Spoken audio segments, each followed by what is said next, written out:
자, 오늘 우리 모두가 힘든 국면입니다. 간밤 미국 시장에서는 이제 할인점의 매출마저 줄어든다. 그러면 정말 이제는 싼 물건도 안 사는 본격적으로 소비를 줄이는 국면이 이어진다면 경기가 둔화되지 않을까라는 우려가 전반적인 시장에 만연했습니다.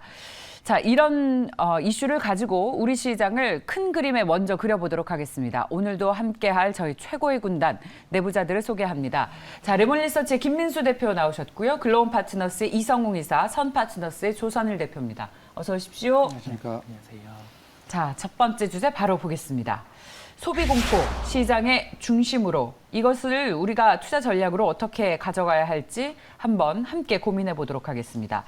자, 먼저 간밤 미국 시장을 잠시 살펴볼까요? 많이들 확인을 하셨겠지만 나스닥이 4%의 폭락을 나타냈습니다. 구체적으로 내용을 살펴보면 대형 유통업체인 타깃이 실적 쇼크로 무려 20% 넘게 폭락했습니다. 이 경기 침체 우려가 확대되면서 공포가 공포를 낳았죠. 시장은 투매가 이어졌다는 평가고 그래서 이렇게 두 자릿수의 폭락이 나온 것으로 해석을 하고 있는데 미국의 4월 소비자 물가 지수가 전년 동기 대비 무려 8%가 넘게 나왔습니다. 일부에서는 지금 닷컴 버블 때와 비슷한 상황이다. 나스닥이 75%의 하락이 있을 것이라는 전망까지 나오면서 기술주 중심의 나스닥과 또 성장주에 대한 우려를 시장에서는 나타내고 있습니다.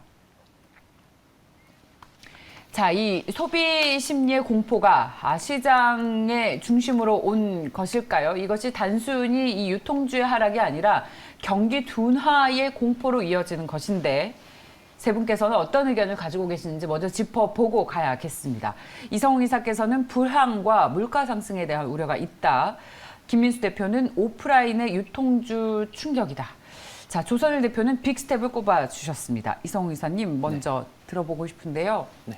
이게 시장의 반응이 소위 말해서 스태그플레이션 같은 경우는 저희가 침체 속에서 물가 상승이 나타나고 그다음에 뭐 리세션이라고 일컫는 경기 침체가 나타나면은 이제 주가 같은 경우가 더 빠지게 되겠죠. 네. 근데 미국 시장의 반응, 주가의 반응만 놓고 본다고 하면은 지금 최근에 금융주 같은 경우가 금리 인상기임에도 불구하고 뚜렷하게 상승이 나타나지 않고 있거든요. 네. 주가만 보자면 금리 인상은 주가에 반영이 되었고 그렇다고 하면 경기 침체냐 했을 때는 또 전체 업종 같은 경우에서 지금 유틸리티라든지 에너지 그다음에 뭐 헬스케어 일부 이런 업종들이 시장 대비해서 강세를 나타내고 있어요. 그렇다 하면은 지금 그 스태그플레이션 구간을 반영을 하는 그 업종 흐름이 나타나고 있거든요. 그렇다 보니 제가 불황 물가 상승을 함께 언급을 드렸고 이게 시장이 아예 선행해서 반응하는 측면이 있다 보니까 뭐 이러한 주가 흐름이 나타나는 것으로 보이고요. 아직 끝난 시장이라고 예단하기에는 뭐 불확실성은 있지만은 뭐 주가적인 측면에서 봐서는 뭐 그런 현상은 아직 나타나지 않고 있습니다. 자, 김민수 대표께서는 오프라인 유통주의 충격이다. 이건 어떤 내용입니까? 그 전날에는 미국 소비는 늘어난다면서요. 근데 하루 만에 뭐 이랬습니까? 그러니까 그냥 자기 마음대로 보고 싶은 대로 보고 있는 상황들이고요. 만약에 어떤 이 경기 충격과 관련된 쪽으로 본다. 그러면 매출 자체가 줄었어야죠. 네. 매출은 안 줄었습니다. 매출은 그래도 물론 인플레이션 현상이 나오기 때문에 P가 올라서 Q와 같이 이어지다 보니까 그런 변화 나온다고 하더라도 Q의 변화는 그렇게 떨어지진 않았습니다. 근데 중요한 거는 이 유통업체들 같은 경우는 전통적으로 그랬습니다. 과거에 70년대 고물가 때도 예. 그때 쓰던 전략들이 유통업체들은 일단 우리가 몸으로 안겠다. 예. 이런 전략을 씁니다. 예. 그렇다는 얘기는 많이 올랐다고 하더라도 마진을 줄여서 그대로 소비자한테 판매하게 하는 전략을 많이 씁니다. 왜 그러냐면은 이런 어려울 때 같이 어려움을 나눠야 나중에 어떻게 보면 소비자들이 우리 단골고기 된다. 이런 전략들로 나가다 보니까 이번에도 거의 예고는 돼 있었는데 막상 또 펼치다 보니까 시장이 또 민감하게 반응했다고는 보여지고 있고요. 근데 이 부분에 대해서 어떻게 보면은 또 유통업체 특히 어제 같은 경우는 온라인 유통주들은 생각보다 좀 덜 빠졌거든요. 그렇다는 얘기는 이 오프라인 유통주 쪽으로 나오는 타격들이 그대로 해석해서 확대 해석하기는 딱 좋죠. 게다가 어제 종목들로 보게 되면 그동안 인플레이션 때문에 버티던 종목들, 뭐 코카콜라도 한 7% 빠지고 웬만한 다우 구성 종목이나 S&P 500 안에 있었던 대표적인 주자들도 다 같이 밀렸다는 얘기는 일단 안전 대피할 데가 없다. 뭐 이런 예. 식으로 나왔다고밖에 볼 수 없는 상황들인데 예. 결론은 한 바퀴 또 다 순환매로 매도 압력들이 들어오는 과정이라고 봐야 될 것 같고요. 그런 쪽에서 보는 부분을 일단 뭐 확대해서 해석하지는 말자라고 생각하고 싶습니다. 네. 자, 이제 그 앞에서도 말씀을 잠시 드렸습니다만 이런 그 할인 매장의 매출이나 실적이 줄어든다는 것은 본격적으로 지갑을 닫는다는 해석을 시장에서 하면서 경기도나 공포를 느꼈던 것 같은데, 자, 조선일 대표께서 언급하신 빅스텝은 어떤 내용입니까? 빅스텝이라는 거는 뭐 잘 아시겠습니다만 그 금리 인상을 빠르게 지금 하겠다는 얘기인데 6월과 7월에도 0.5%포인트 이상 금리를 인상하겠다고 그랬고 어제 같은 경우에도 파월 연준 의장이 물가를 잡기 위해서 무조건 금리 인상을 계속하겠다는 얘기를 했죠. 그게 굉장히 중요한데 어제 타겟도 그렇지만은 전통적으로 미국을 대표하는 거는 원래 이제 월마트입니다. 월마트도 어제 하루 만에 11% 폭락했는데 블랙 먼데이 이후에 최대의 폭락폭이라고 그러죠.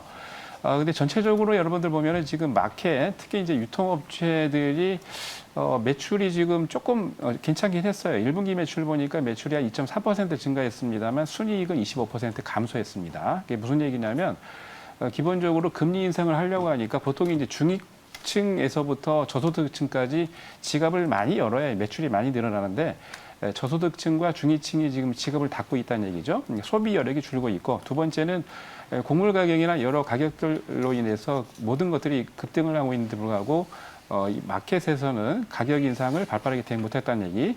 세 번째는 인건비가 지금 많이 올라가고 있습니다. 미국 같은 경우에도 지금 사람 구하기가 힘든 거죠. 그래서 이걸 대응 못했기 때문에 그러는데 앞으로도 이런 모습은 지속될 것 같고 그렇기 때문에 이런 내용으로 인해서 당분간은 약간 조정이 좀 깊지 않을까 생각이 듭니다.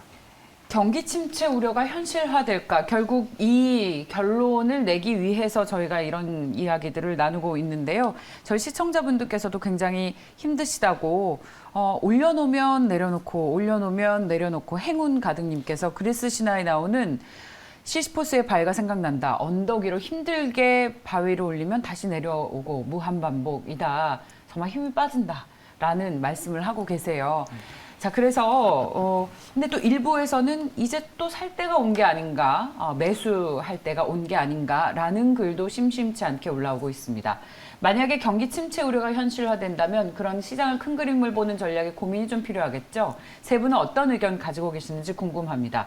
경기 침체 우려에 대해서 자, 저희 먼저 김민수 대표께서는 점진적으로 경기 침체 우려가 현실화할 수 있다.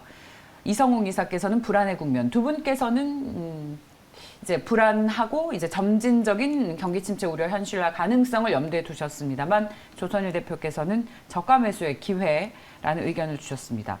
자, 앞서 당분간 하락이 불가피하다고 하셨는데 저가 매수의 기회라는 의견을 주셨습니다. 예, 맞습니다. 제가 이 시간대에 나와가지고 일주일에 한 번씩 여러분들에게 이제 성장주는 끝물이라고 그랬는데 사실 성장주의 끝물의 키포인트는 인기 있는 성장주의 끝물이었습니다. 작년에도 제가 1월부터 12월 달까지 성장주를 매도를 해야 된다고 말씀드렸는데 언론이나 여러분들이 입에서 계속 얘기했던 종목들은 계속해서 빠질 겁니다. 그래서 성장주 같은 경우에도 총 4가지로 구분이 됩니다. 인기 있는 성장주, 그다음에 비인기 성장주, 뭐 순환 성장주, 정상 성장주가 있는데 지금 여러분들이 볼 때는 비인기 성장주 같은 거, 뭐 국내 같은 경우도 지금 뭐 여러 가지 것이 있습니다만 뭐 텔레칩스나 대한장선 같은 종목들 또는 순환 성장주 같은 경우는 지난주에 우리 대표님이 얘기하셨죠.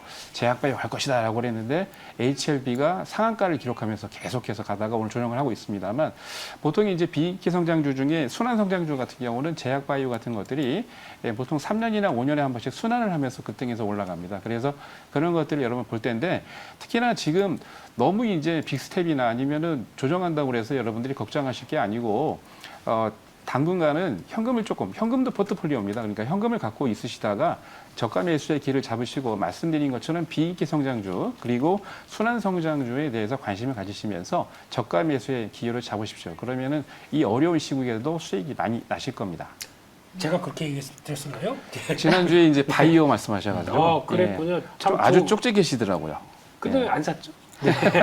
네, 그래서 일단 대표님 말씀하시는 거 좋은 전략입니다만 문제는 돈이 없는 거죠. 네, 그게 한계인 것 같고. 근데 이 경기 침체와 관련된 쪽은 일단 너무 불안은 하지 말아야 되는 게 특히 이제 연준의 입장은 그런 것 같습니다. 특히 아주 빅스텝이라는 표현 잘 쓰시는 우리 조선일 대표님처럼 네, 지금 연준의 걱정은 쉽게 말씀드리면 경기 좀 훼손돼도 포기하겠다는 입장이죠. 그리고 가겠다라는 입장, 물가를 잡으러 가겠다라는 입장인데 그럼 반대로 물가 상승 압력이 약간 떨어지게 되면 그런 변화는 좀 완화되지 않겠느냐. 근데 이거는 물가는 쉽게 안 떨어질 것 같기 때문에 걱정이 더 큰 거죠.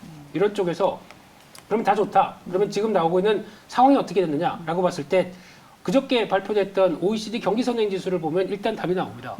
미국은 드디어 6개월 만에 상승 반전합니다. 이게 뭘 의미할까요?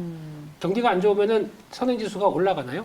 안 올라갑니다. 그리고 또 중국은 바닥권을 다지고 있습니다. 중국 뭐 봉쇄 때문에 난리라고 하는데 선행 지수는 괜찮네요. 네, 뭐 이런 변화. 근데 아쉽게 한국은 아직까지 하락세입니다. 그러니까 이제 G2가 변화가 나오기 시작하게 되면 늦게나마 움직이겠죠. 경기 선행 지수의 특징은 6개월 뒤의 지수를 반영하기 시작합니다. 그러니까 예고를 하기 시작하게 되면은 그런 변화를 봤을 때 너무 위축된 신호와 투자 심리가 안 좋다 보니까 계속 안 좋은 것만 보는데 네. 그래서 지금 나오고 있는 신호는 생각보다 나쁘지 않은 것도 있다. 이게 아마 선행지수가 의미하는 바가 리오프닝과 함께 나오는 여러 가지 변화들이 서서히 좀 담아가고 있다는 쪽도 나오고 있는데 이것도 한번 챙겨보시는 게 어떨까. 그러니까 뭐 위축되지 말자라고 얘기하면서 위축되고 있네요. 죄송합니다. 좀 저도 그렇지만 저희 시청자분들께서 지금 뭐라고 말씀을 하시냐면 언제쯤 오를지 전망도 좀 해주십시오. 산타 반응도 없고 봄도 없고 지금 좋은 것도 있고 안 좋은 것도 있다라고 말씀해주고 계시는데 저희도 다 압니다. 그래서 어떻게 하라는 겁니까? 언제쯤 웬? 네. 그걸 알면은 그러면 이렇게 네. 여쭤볼게요. 김민수 대표님께서는 그럼 경기 침체 우려를 더 이제 높게 보시는지요? 아니면 시장이 그래도 이 정도 수준에서 감내를 하면서 잘 갈 수 있을지? 지금 나오고 있는 현상들이, 그러니까 그러니까 연준이 주식 걱정 안 해줍니다. 그냥 갈 길 갑니다. 그리고 또 경기 걱정 안 합니다. 경기에 대해서는 어떻게 보면 그러니까 그동안의 유동성이 컸던 부분에 대해서 과열 신호가 나왔던 부분들, 약간 버블이라면 버블이었던 것들 제거하겠다는 입장입니다. 그렇기 때문에 그를 감수하겠다고 나오는 변화다 보니까 시장이 이렇게 나오는 거죠. 예. 네, 그래서 뭐 연준이 챙겨주지 않는다는 거를 먼저 생각을 하게 되면 갈 길을 가다 보니까 거기서 나오는 여러 가지 어떤 낙폭들이 나오는 정도. 근데 지금 그래도 이 정도로 보게 되면 이제 과거에 그 나스닥이나 아니면 미국 시장이 상승했던 기조의 일반적인 수준까지 이제 내려오기 시작하겠죠. 그런 거 생각하게 되면 개인적으로는 다 왔습니다. 다 왔다. 이러면 예, 거의 이제 거의 그 다 안쪽으로 회귀하고 있습니다 지금. 네. 이성욱 이사님 혹시 다른 의견 있으십니까? 그는 비슷한데 이게 저희가 시장에 대응이 필요하잖아요. 예. 말씀드린 것처럼 지수 2,550을 여러 번 언급을 드렸었고 그 비슷한 구간까지 왔잖아요. 그렇다고 하면 지금 시장에서 달라진 요인이 있는지 한번 체크를 해봐야 되는데 뭐 소매 업종 같은 경우 주가도 데이터가 좋지 않아서 밀리는 흐름, 그 다음에 뭐 다른 업종들도 밀리는 흐름. 제가 서두에 말씀드렸는데 아직 그 스태그플레이션 부분과 관련된 부분을 시장에서 업종들이 미국 시장은 반영을 하고 있고 그렇다고 하면은 기존에 흘러갔던 부분에 대해서 지금 비슷하게 조정이 나오는 거거든요. 저희는 2,550대에 대한 매수 대응은 시각에 대한 변화가 없고요. 그렇다고 네. 하면 어떤 종목을 살지 어떤 업종을 살지잖아요. 예. 삼성전자 같은 경우를 이제는 시장이 2,550대 간다고 하면은 매수를 진입을 해봐도 될 것 같고요. 왜냐하면 전자가 싸다, 비싸다 이 논리에 대해서 얘기는 크게 필요 없는 것 같아요. 시장에서는 더 싸진 종목들도 많고 IT 업종 중에서도 비교를 한다고 하면은 뭐 SK 하이닉스 다 나은 측면이 있는데 이 구간에서는 시장에서 이제 외국인 매수가 유입될 수 있는 그런 PBR 구간이다 보니 저희가 그 외국인 수급의 중심이 되는 삼성전자를 다시금 봐야 할 것으로 보이고요. 네. 그다음에 저희 계속 말해왔던 시각이 변하지 않는 2차 전지 소재 같은 경우 조정이 나와지면은 그런 지수 수준에서는 뭐 물론 거래소 중심의 지수지만 그 정도 거래소 지수가 레벨이 한 번 더 떨어진다고 하면 코스닥도 함께 떨어질 거거든요. 그렇다 보니 제가 거래소 지수를 중심으로 말씀드리고 삼성전자와 2차전지 소재 같은 경우 이제 2,550 구간에서는 접근을 해봐도 된다는 결론이겠습니다. 결국 저희가 어제도 이제 실적주 중심을 얘기하다 보니까 반도체와 2차 전지로 압축을 했는데 우리가 지금 찾고 있는 것은 이렇게 시장이 어려운 국면에서 변동성을 이용한 트레이딩도 트레이딩이지만 시장이 만약에 이런 경기 침체 등의 우려를 딛고 반등을 해준다면 주도주가 무엇인가 이것을 찾아서 우리의 수익률을 극대화할 수 있는 그런 전략을 세우기 위해서 고민을 좀 하고 있는 것입니다. 그런 투자야말로 정말 확실하기 때문인데요. 자, 그래서 다음 주제에서 그런 이야기를 계속 나눠보도록 하겠습니다. 시장의 변동성이 커질 때는요, 이 인플레이션 관련주들이 좋습니다. 사료, 음식료, 곡물과 같은 인플레이션 관련주들이 오르는데 또 시장이 오르면 이런 종목들은 조정을 받습니다. 자, 그래서 이제 곡물 관련주, 그러니까 당분간 이런 변동성 상태에서 계속 좋을지, 그리고 오늘처럼 이 기술주들이 빠질 때 대표적인 성장 주식인 네이버와 카카오 같은 주식을 또 매수해도 괜찮은지 아니면 이런 어려운 국면에서 더 빠지게 될지를 좀 살펴보기 위해서 첫 번째 질문을 드렸습니다. 자, 이제 이성웅 이사께서는 과도와 추세, 김민수 대표께서는 인플레이션의 극과 극, 조선일 대표는 곡물 랠리를 꼽아주셨습니다. 곡물 랠리를 꼽아주셨다면 곡물 관련주에 대한 투자 아이디어는 계속 가져가시는 겁니까?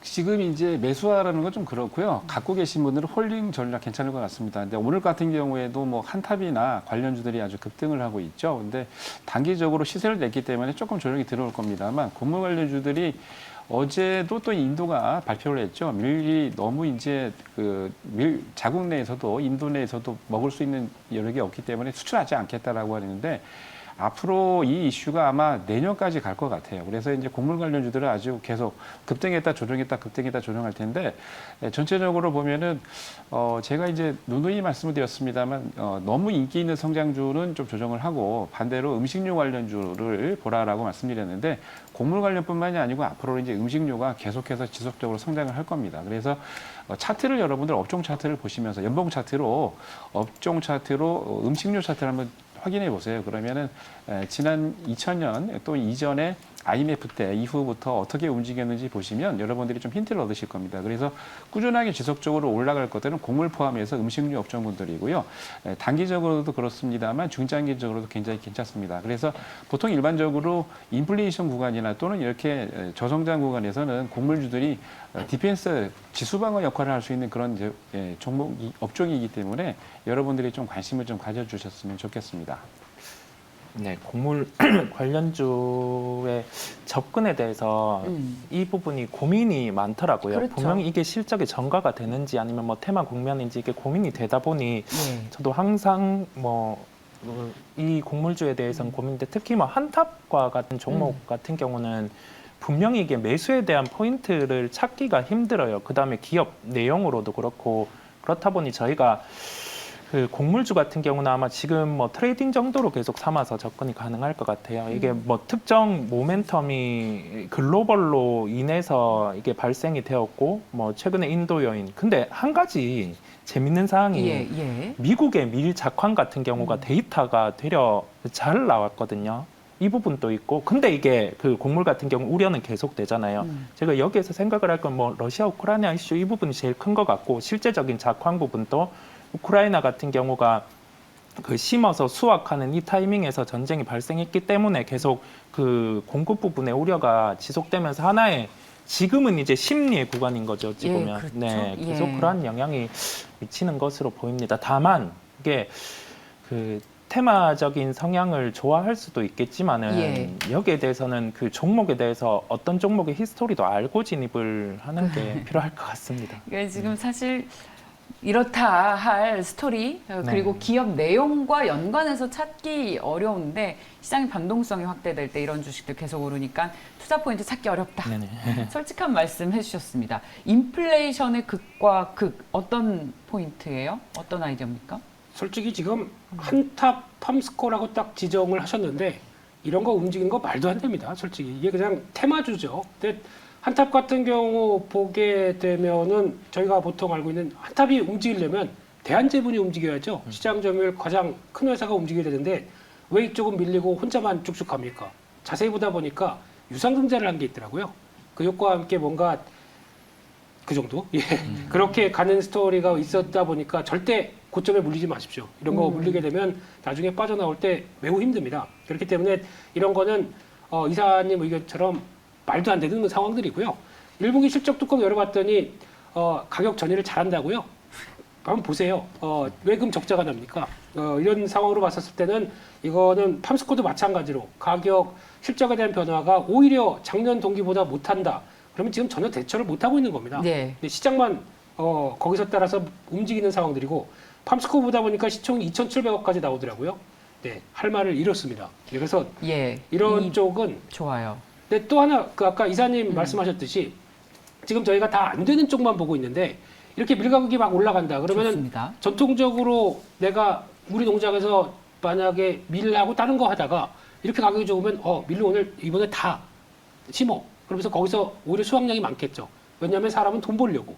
그러면 거기서 또 작황은 또 좋아지겠네요. 이런 현상이 나오게 되면 저희가 많이 생각보다 안 좋을 거다, 안 좋을 거다라고 하는데 이번에 경제가 끝나고 수확할 때 한번 데이터 한번 봐야 될 것 같습니다. 그렇게 되면 의외로 많이 안 줄을 수도 있거든요. 예. 그렇게 되면 또 가격들이 변화되겠죠. 그래서 약간 지금은 인플레이션이냐 하는 심리 때문에 더 자극하는 요인들도 높기 때문에 네. 이 부분은 또 경계도 필요하다는 생각도 갖고 있습니다. 예. 사료주에 대한 확실한 의견 주셨습니다. 김민수 대표님, 시장의 이 비이성적인 반응에 화를 내셨습니다. 참고하십시오. 화는 아니고요. 참고하십시오. 네. 좋습니다. 저희가 이게 계속 시장이 불안할 때 이런 주식으로 이동을 하고 사실 시장을 이렇게 보다 보면 도대체 이게 이성적인 게 아닌데 왜 이렇게 오르지 좀 진심으로 화가 날 때가 좀 있어요. 이런 데서 이제 기회를 잘 잡으신 분들은 좋겠지만 웬만해서는 또 이용당하지 않길 바라는 그런 저희들의 마음을 담아봤습니다. 근데 저희 자막으로도 계속 나가는데 네이버도 52주째 신저가를 기록하고 있습니다. 카카오도요. 이렇게 경기도나 얘기가 나오면 바로 직격탄을 받는 게 이 네이버와 카카오인데 개인 투자자분들이 가장 많이 가지고 계시는 주식들 중 하나라서 또 봅니다. 지금 사기에는 시기상조다라는 이성우 이사님의 의견과 지금 김민수 대표께서는 보유, 조선일 대표께서는 비중 축소의 의견을 주셨습니다. 김민수 대표님 보유라면 팔 시기를 놓쳤다는 것인가요? 아니면 지금 많이 싸졌다라는 의견이신가요? 첫째는 지금 뭐라고 말씀드린다고 귀에도 안 들어오실 거고요. 예. 네, 두 번째는 대표적으로 여기서 뭐 비중 축소 얘기를 드리면 여기서 뭐 이런 얘기가 나오실 수밖에 없기 때문에 지금은 기다렸다가 반등을 노려야 되겠죠. 근데 지금 다들 위축 시기가 들어오다 보니까 또 이제 성장주 개념들은 더 힘든 상황들이 나오는데 자세히 보다 보니까 오늘 그래도 전저점은 안 깨려고 하더라고요. 네, 그런 상황이 오게 되면 혹시나 그래도 좀 견인력 나와서 다음 국면을 노려보자. 그러면 아무리 안 좋은 상황이라고 하더라도 기술적 반등은 나올 거 아닙니까? 그러니까 그 정도를 노려보시되 올라오게 되면 그래도 지금부터 약속하셔야 될 거는 줄이자. 네, 시장의 트렌드에 안 맞는 줄이자. 종목이기 때문에 네, 올라오면 줄이자. 이렇게 말씀드리고 싶습니다.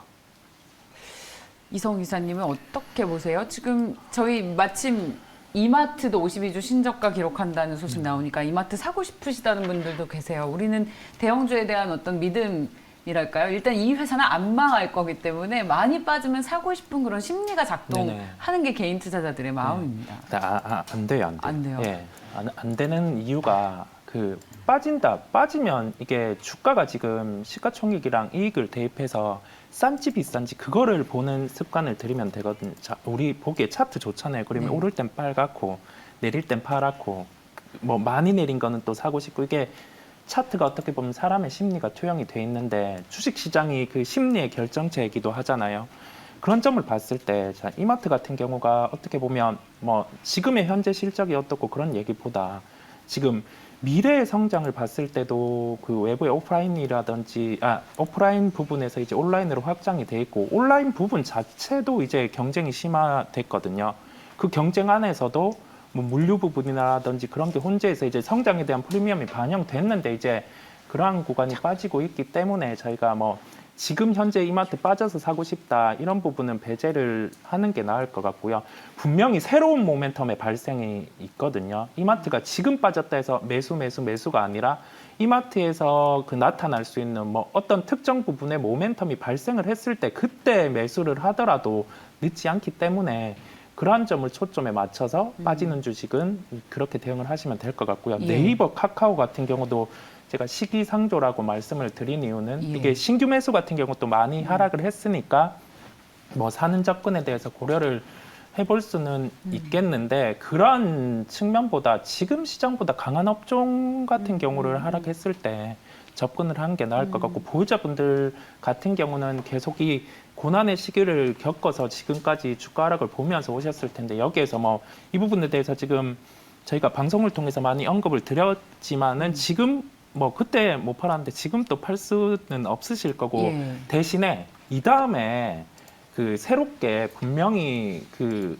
시장이 하락하다가 이게 돌릴 때는 새로운 주도 업종이 나오거든요. 그렇죠. 지금 너무 상심할 필요 없이 그렇죠. 그때 주도 업종을 저희 방송을 통해서 좋습니다. 딱 보고 예. 매매하시면 많은 도움이 되실 그렇습니다. 겁니다. 그러니까 진짜 예, 세 분 모두. 그러니까 주도 업종을 소개시켜 주신다는 얘기죠, 이사님께서. 네, 저 이사님 늘 네. 그런 준비를 하고 믿겠습니다. 만반에 공부를 하고 계십니다. 참 그 저희 옆에 있다 보면 이 공기가 느껴지는데 그 표정과 말투, 어투에서 얼마나 안타까움을 가지고 계시는지가 느껴지는데 제 주위에도 네이버, 카카오 가지고 계신 분들이 너무 많아서 정말 그래서 자주 언급을 하고 또 할 때마다 상당히 내 살을 도려내는 심정으로 말씀을 드리고 있습니다만 아직까지 매수 사인은 오지 않았다. 더 안 빠지길 바라면서 일단은 정리의 개념으로 한번 함께 지켜보시죠. 자, 그리고 다음 이슈는 여러분들께서 이미 저희가 언급도 하기 전에 채팅창에서 굉장히 얘기를 많이 하고 계시는 나노 신소재입니다. 자, 오늘 저희가 나노 신소재를 이제 이슈로 삼았는데요. 이 잡자마자 저희 김민수 대표께서 첫 마디가 아니 이제 이걸 하냐. 사실 작년 말부터 꾸준히 언급을 하신 바 있습니다. 그리고 저도 8시 프로그램에서 일발장전이라는 코너에서 앵커가 소개하는 종목이 있었는데 한 2, 3주 전에 나노 신소재를 말씀을 드렸습니다. 이렇게 어려운 시장에서도 그 이후로도 거의 20%에 가까운 성적이 났고 오늘도 시장 대비 탄력이 좋은데 그래서 언급을 굉장히 많이 하시는데 일단 가장 첫 번째는 너무 오버밸류 아닌가. 지금 시장에서 너무 과도하게 오르는 것이 아닌가. 아니면 이런 실리콘 응급제가 너무 잘 가고 있어서 역시 이런 부분이 기회가 되는지 많이 궁금해하셔서요. 일단 여쭤보겠습니다. 나노 신소재가 오르는 이유에 대해서 핵심 먼저 짚고 가시죠. 자, 이성웅 이사 실적, 네, 김민수 대표 실리콘 음극재, 조선일 대표 신성장 동력을 꼽아주셨는데 작년부터 꾸준히 나노 신소재를 강조해 오신 김민수 대표께 오른 이유 대표로 여쭙겠습니다. 또 그런 멍석까지가 못하겠는데요. 칭찬은 근데 해드려야죠. 예. 그때도 들은 얘기고 지금도 들은 얘기고 똑같습니다. 예. 아니 밸류 보면은 이거 가지고 어떻게 앞으로 지금 주가를 말할 수 있겠느냐 비싸다라는 얘기 무척 많이 들었고요. 예. 근데 지금 약간 앞으로 이제 벌어질 일에 대한 어떤 이쪽도 마찬가지로 예고된 성장이라고 개인적으로 생각하고 있는데 그렇습니다. 쉽게 말씀드리면 이제 카본을 활용해서 만드는 이제 도전제죠. 그러니까 이제 CNT를 활용해서 나오기 시작하는데 CNT가 저희가 보통 얘기하는 탄소 블랙이라고 하는데 그보다 훨씬 더 열 전도율과 다이아몬드 있죠. 다이아몬드만큼 좋다고 합니다. 그렇게 되면은 도전제가 쉽게 말씀드리면 전자가 이동할 수 있게 좋게 만드는 대표적인 재료인데 이 두 개가 그러니까 CNT를 활용해서 도전제를 만들어 놓게 되면 일단 양극재용도 있고 음극재용도 있습니다. 근데 지금 가장 부각을 많이 받는 게 음극재에서 어떻게 처리하느냐에 따라서 어떤 성능이 달라질 수가 있는 전기차의 성능이 달라질 수가 있는데 그러다 보니까 이쪽에 대해서 음극재 쪽에 여러 가지 첨가제도 앞으로 계속 커질 수밖에 없는 부분이고 이 들어가는 실리콘 음극재가 커질수록 그와 관련돼서 CNT 도전제가 같이 보완제 역할을 해주기 때문에 왜냐하면 이거만 들어가게 되면 갑자기 열에 의해서 이렇게 팽창해서 커져버립니다. 그거를 잡아주는 역할을 하거든요. 그러면 실리콘 음극재가 커지면 커질수록 같이 커질 수밖에 없는데 이게 지금 다 앞으로 벌어지고 이쪽으로 그렇죠. 가려고 하는 현상이다 보니까 이제 시작이죠. 개화기죠. 예. 이제 시작이죠. 그러니까 주가가 지금 먼저 반응하는 측면들이 있다고 하더라도 앞으로는 그러니까 좀 충전을 할 때 쉽게 말씀드리면은 고속 충전하고 혹시나 나가서 무선 충전하고 이런 하기가 됐었을 때는 가장 필요한 변화이기 때문에 그렇죠. 그래서 성장한다는 관점적으로 보게 되면 챙겨 보는 게 맞는데 많이 올랐습니다. 많이 올랐으니까 드리는 얘기고요. 그러면 지금은 신규로는 접근 안 하셨으면 좋겠고요. 지금 자리에서는 또다시 기다렸다가 눌림목 들어올 때 보셔야 되는데 그러면 또 하나 그래도 CNT 도전제 쪽에서 강자로 떠오르는 건 LG화학이고요. 예. 지금 쏟아붓고 있죠, 돈을. 거기다 두 번째 동진 세미캠입니다. 독자적으로 개발한 거를 노스볼트와 10년 계약을 맺을 정도다라고 하게 되면 기술력이 있다고 봐야 되겠죠. 근데 동진 세미캠은 그거 말고도 포토레지스트부터 다 여러 가지 영향을 끼치다 보니까 아직 이게 부각은 못 받는 것 같은데 네. 또 동진 세미캠은 약간 회사가 좀 좀 소통이 좀 없어요. 네. 그래서 아. 정확하게 얘기를 못 그렇죠. 하고 있는데 예, 예. 그럼에도 불구하고 성과는 나올 수 있는 회사다 이렇게 말씀드리겠습니다. 예, 그죠. 그 소통이 없는 IR팀을 가진 회사는 아무래도 결국에는 기관 투자자들에게 외면을 받다 보면 수급상으로 좀 전화 3번 했는데 예. 다 바쁘답니다. 안 받아줍니다. 그런 부분은 진짜 좀 개선이 돼야 돼요. 우리 상장사 아닙니까? 우리 모두가 주인인 그런 회사인데요. 자, 그래요. 지금까지 사실 양극재가 주목을 받았고, 양극재 대표 주자는 바로 LNF고, 이 실리콘 음극재의 대표적으로 실리콘 음극재를 더 잘 작동하기 위한 첨가제가 이 CNT 도전제인데, 이걸 거의 독점적으로 만드는 회사가 나노신소재고, 이제 시작이다. 왜냐하면 전기차 시장 침투율이 아직 10%밖에 안 되니까. 그런 컨셉으로 접근을 하고 있는 거죠. 그리고 테슬라의 전기차인 포르쉐 타이칸에 이 나노신소재가 들어갔대요. 핵심 기술을 인정받았다라는 측면에서도 앞으로의 성장성에 주목을 하고 있습니다. 자, 그렇다면 나노신소재 지금 오늘도 많은 분들이 언급을 해주고 계시는데 목표가 듣고 한번 계속 이야기 나눠볼까요?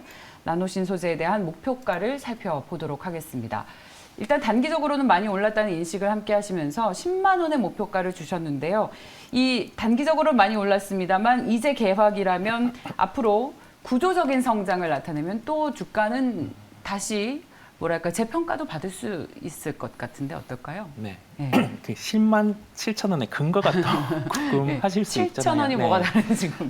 이게 올해 1분기 예상 실적이 종합으로 매출 1분기가 188억에 영업이익 37억이잖아요. CNT 도전체 부분이 매출액 53억에 5억 원이 나왔어요. 네. 이제 이 부분에서 흑자 전환이 이루어진 거고 본업으로 치자면 올해 도전체 부분을 빼면은 보수적으로 한 120억 정도가 나와지잖아요. 근데 그렇다고 하면은 이게 CNT 도전제의 성장을 보고 나노신소재의 주가가 오르는 상황인데 2024년 기준으로 증설까지 해서 캐파 같은 경우에 매출을 환산하면 2,800억. 여기에서 지금 나온 수준까지만 10% 영업이익이 나온다고 하면은 발생할 수 있는 게 240억 정도거든요. 그렇다고 하면 현재 본업의 보수적인 측면과 그렇죠. 도전체의 24년의 매출 가능성을 땡겨오면은 가능한 체력이 400억 정도. 예. 근데 소재 쪽 같은 경우는 저희가 프리미엄 엄청 받기는 하잖아요. 근데 도전체 같은 경우 이제 2024년에 실적을 땡겨올 때 물론 이게 양산 초기다 보니까 일부에 대한 그런 감가상각 부분을 고려해봤을 때 한 30배 정도 프리미엄을 준다고 하면은 1조 2천억의 시총이거든요. 예. 이게 저희가 살펴볼 때 시총이 9천억이었으니까 예. 상승에 대한 룸이 30%. 그러네요. 이게 요런 적어도 본업에 30%. 대한 부분에 대해서는 만 봤을 때가 그렇다 보니 10만 7천 원을 말씀드리게 됐습니다. 네. 야, 오늘 이 장대 양봉이 정말 18% 넘게 오르면서 94,400원을 기록하고 있습니다. 자, 그런데요. 오늘 흐름이 좋은 종목은 나노신소재뿐만이 아닙니다. 저희 지금 실시간으로 좋은 종목 후성을 봐야겠습니다. 이건 저희 이성웅 이사님 칭찬 드리고 싶습니다. 후성 저희 여러 번 했었고 저희 광장에서도 후성 관심 가지시라는 말씀을 여러 차례 드린 바 있습니다. 이게 며칠 연속의 장대 양봉입니까? 하루 이틀, 사흘, 나흘. 오늘로서 5일째 상승을 나타내면서 5일 전에 앞자리가 바뀌었어요. 18,000원에서 26,000원으로 올랐습니다. 자, 이성욱 이사님이 이건 대표로 칭찬해 드리면서 한번 봐주세요. 네, 그 중국의 데이터 자체가 하락을 할 때 후성 같은 경우는 이 데이터가 하락을 하면서 실제 1분기 실적이 잘 나올까 우려가 했는데 뭐 실적이 잘 나온 측면이 있었고요. 저희가 전에 액 중에서 전에 질 뭐 이러한 사업을 영위를 하는데 이 부분이 뭐 엔캠 뭐 전해까지 확장하면 뭐 엔캠, 뭐 첨보 이렇게까지 다 확장을 할 수 있겠는데 이 데이터가 빠진 측면 자체가 1분기 실적에 영향이 없었고 이 데이터가 다시 돌고 있다 보니까 시장에서 이제 뭐 확인된 부분을 가지고 수급이 유입되고 주가는 또 이렇게 상승을 한 것으로 보입니다. 네. 야, 이 어려운 국면에서 저희 정말 먼저 김민수 대표님 나누신 소재 너무 감사드리고요. 그리고 이성웅 이사님 후성 칭찬하신다고 많은 분들이 또 얘기해주고 계십니다. 그리고 조선일 대표님의 늘 고견도 잘 듣고 있습니다. 오늘 아쉽지만 이 정도로 마무리를 짓도록 하겠습니다. 최고의 군단이었습니다. 레몬리서치의 김민수 대표, 글로원 파트너스의 이성웅 이사, 선 파트너스의 조선일 대표였습니다. 고맙습니다.